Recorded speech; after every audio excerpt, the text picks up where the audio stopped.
Halo semua, kembali lagi dengan saya Tommy Orne Baros, NIM 21120055 dari Prodi Teknik Informatika Strata 1. Di video kali ini saya mau mengerjakan soal tes atau proyek tes dari mata kuliah kecerdasan tiruan, yaitu penerapan algoritma Dijkstra dalam pencarian rute terpendek dari Stikum Wilindo Kupang ke Mall Ramayana. Di sini saya mau menjelaskan hasil penelitian kami dari kelompok 1, yaitu ini nama kelompoknya, yaitu penerapan algoritma Dijkstra. Kita masuk ke pendahuluannya, yaitu di sini algoritma Dijkstra. Saya akan menjelaskan apa itu algoritma Dijkstra. Algoritma Dijkstra adalah algoritma yang digunakan untuk mencari jalur terpendek dari satu titik ke titik lainnya dalam sebuah graf dan bobot pada setiap sisi. Algoritma ini pertama kali ditemukan oleh Edgar W. Dijkstra pada tahun 1956 dan hingga kini masih menjadi salah satu algoritma yang paling populer dan banyak digunakan dalam bidang jaringan komputer dan sistem navigasi. Sistem navigasi di sini seperti Google Maps untuk mencari rute terpendeknya nanti kita akan pakai. Algoritma Dijkstra bekerja dengan cara memperbarui jarak dari titik awal ke setiap titik lainnya yang terhubung langsung dengan titik awal secara terurut berdasarkan jarak terpendek. Algoritma ini bekerja dengan cara menentukan simpul yang memiliki jarak terpendek dan titik awal. Kemudian menjadi simpul tersebut sebagai simpul yang sudah dikunjungi.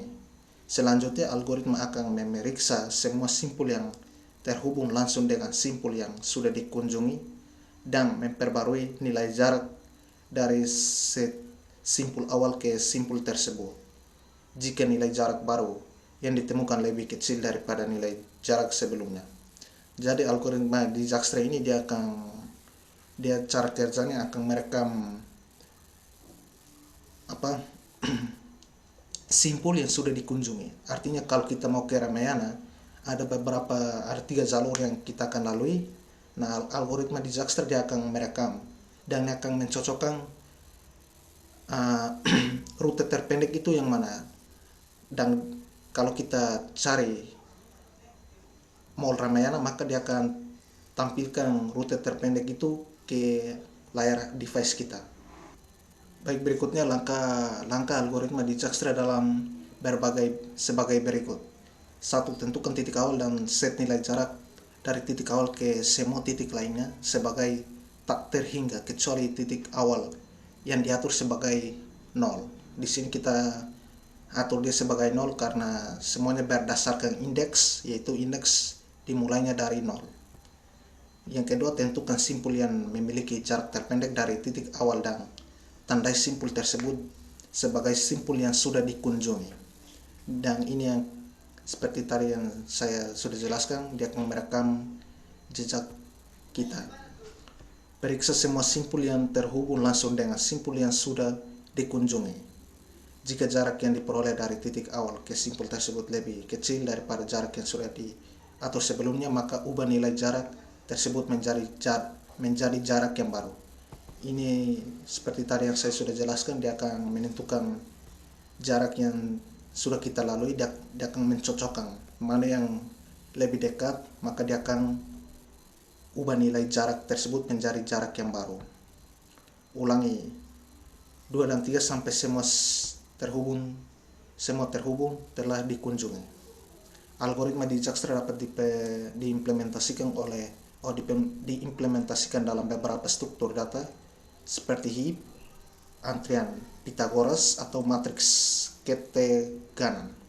Dalam implementasi algoritma Dijkstra, perlu dijaga bahwa setiap sisi memiliki bobot yang positif karena algoritma ini tidak akan berfungsi jika terdapat dengan bobot negatif. Jadi algoritma Dijkstra dia akan cari setiap node itu ke depan, dia tidak bisa ke belakang. Artinya yang negatif itu dia tidak bisa dihitung. Algoritma di Dijkstra sering digunakan dalam sistem navigasi untuk menentukan rute terpendek dari suatu titik ke titik lainnya setiap dalam peta atau sistem navigasi satelit. Selain itu, algoritma ini juga digunakan dalam jaringan komputer untuk menentukan jalur terpendek antar dua node dalam sebuah jaringan. Ini yang saya sudah jelaskan tadi. Kita menjelaskan mengenai node. Node itu dia titik, dia di jaringan itu istilahnya node. Titik awal dan titik akhir itu. Mana data yang akan tujuan untuk sampai ke node yang terakhir. Itu di sistem jaringan. Oke, kita masuk ke teori dasarnya, graf. Graf adalah representasi objek-objek, distrik, dan hubungan antar objek-objek tersebut. Graf dinyatakan dalam sebuah tumpel VE atau V vertex merupakan himpunan tidak kosong dalam simpul. E adalah edges, merupakan himpunan sisi yang dihubungkan sepasang simpul. Vertex juga sering disebut sebagai node. Ini node-nya adalah ini ini adalah node. Oke, kita masuk ke kedua, yaitu graf berarah. Berdasarkan orientasi arah pada sisi, graf dibedakan menjadi graf tak berarah dan graf berarah. Graf tak berarah adalah graf yang tidak memiliki orientasi arah. Graf berarah adalah graf yang memiliki orientasi arah. Dalam penerapan algoritma Dijkstra dalam menentukan jalur terpendek, jenis graf yang digunakan adalah graf berarah. Node yang dikunjungi oleh panah menentukan node tujuan, yaitu adalah ini adalah graf tak berarah. Kita masuk ketiga, yaitu C, graf berbobot. Graf berbobot adalah salah satu jenis graf. Setiap sisinya diberi sebuah harga pada penerapan algoritma Dijkstra. Graf yang digunakan adalah graf berbobot dalam penentuan jalur terpendek. Bobot merepresentasikan jarak yang ditempuh dari suatu node ke node yang lainnya. Ini adalah nodenya adalah A, E, B, D, C. Ini adalah nodenya. Oke, algoritma Dijkstra adalah algoritma yang dibuat oleh Edgar W. Dijkstra, menemukan pada tahun 1959. Ini kayak yang tadi, ini dynamic programmingnya. Di penerapan programmingnya adalah algoritma Dijkstra merupakan salah satu contoh dynamic programming. Dynamic programming adalah program dinamis, adalah metode pemecahan masalah dengan berbentuk tahapan atau state sedemikian sehingga solusi persoalan dapat dipandang sebagai serangkaian keputusan yang saling berkaitan. Ini yang akan nanti kita pakai di penerapan teorinya di sini, di pembahasannya. Kita lanjut ke tujuan. Tujuan utama dari algoritma Dijkstra adalah untuk mencari jalur terpendek dari suatu titik ke titik lainnya pada sebuah graf dengan bobot pada setiap sisi. Dengan menggunakan algoritma ini kita dapat menentukan jalur terpendek dari titik awal ke titik tujuan dengan menghitung jarak terpendek melalui setiap simpul yang terhubung. Oke, kita langsung masuk ke pembahasannya, yaitu pembahasan penentuan titik awal dan tujuan akhir. Di sini titik awalnya adalah kampus Stikom UI Lindo Kupang dan titik akhirnya adalah Mall Ramayana di bawah sini, Ramayana Kupang. Titik akhir ini titik awalnya. Tahap pertama adalah menentukan jalur terpendek. Oke, yang kedua adalah pembentukan graf terarah. Setiap node memiliki pilihan jalur. Node lainnya, suatu node dapat memiliki jalur ke lebih dari satu node. Kondisi ini timbul jika terdapat persimpangan yang memberikan beberapa alternatif jalur. Jalur ini direpresentasikan dengan garis yang berhubungan dengan node pada gambar. Garis yang terbentuk menandakan mahasiswa yang dapat melewati jalur tersebut untuk berpindah dari suatu node ke node lainnya. Oke, kita lihat di sini, ini ada 10 node di sini. Ada 0, 1, 2, 3, 4, 5, 6 di sini, 7, 8, 9. Node awalnya adalah 0 di Istiqomah Kupang, sama node terakhirnya adalah 9 di Kupang Mall Ramayana Kupang.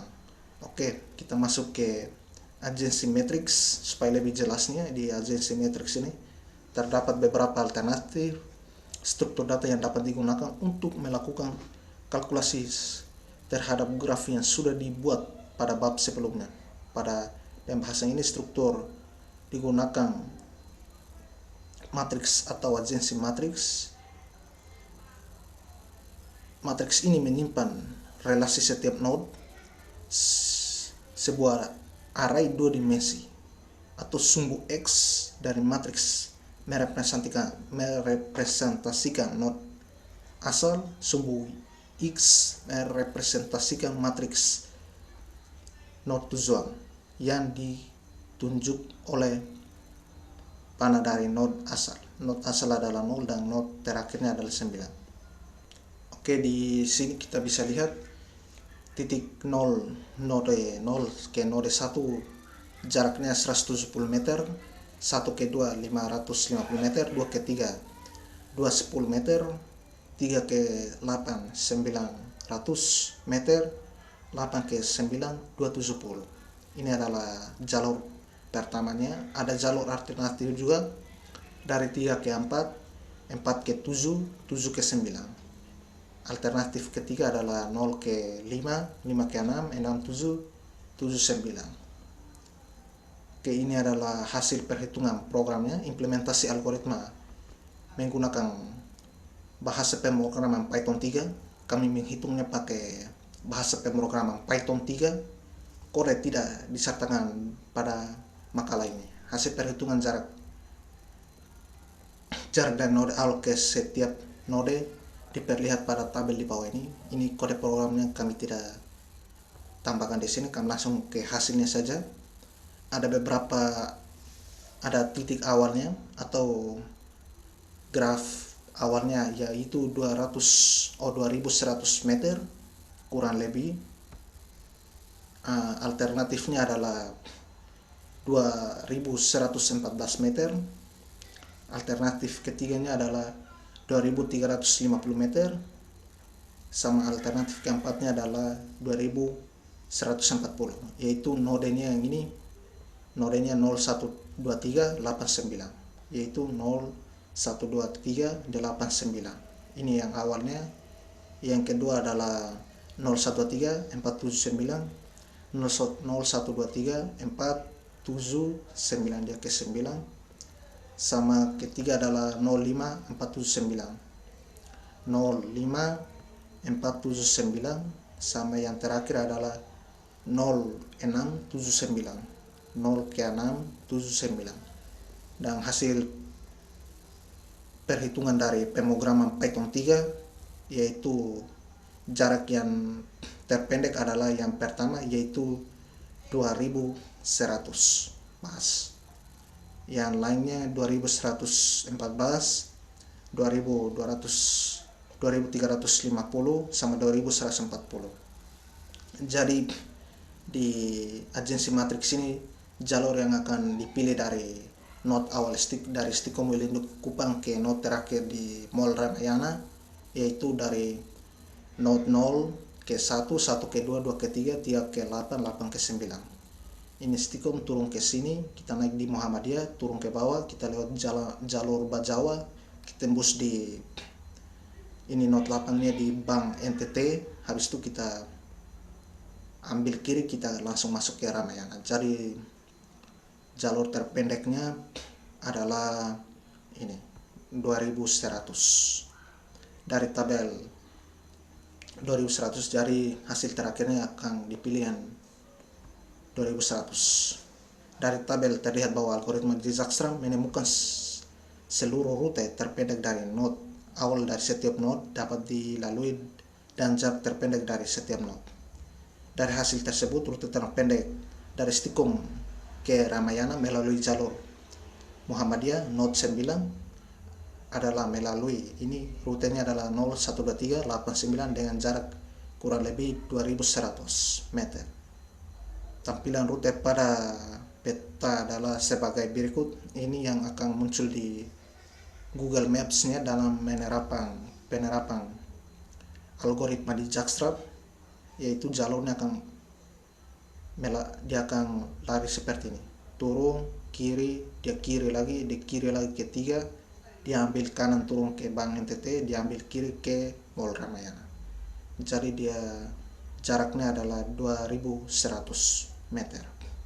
Baik, sudah masuk penutupan. Jadi pembahasan algoritma di Dijkstra sampai di sini saja, cukup panjang juga. Dan akhir kata, saya Tommy Ornai Baros mengucapkan terima kasih.